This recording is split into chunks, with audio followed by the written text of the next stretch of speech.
Magluto tayo ng banana bread pero gawin natin tropical kasi may dagdag na pineapple. Pwede rin ng fruit cocktail, drain nyo na lang and chop nyo na lang po.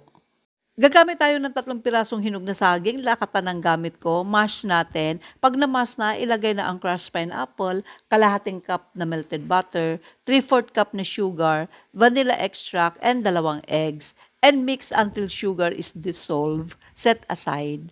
Sa dry ingredients naman, 2 cup flour, 1 teaspoon baking soda, kalahating teaspoon baking powder, kalahating teaspoon salt, and kalahating teaspoon na ground cinnamon. Mix natin. Then ibuhos na natin ang dry ingredients to the wet ingredients and stir until just combined. Do not overmix. Then pour the butter into the prepared baking pan. Ang oven is preheated at i-bake na sa 175 degrees Celsius for 1 hour and 10 minutes or pag nag-insert ka ng toothpick, comes out clean. Luto na po yan. Kainan na. Tara!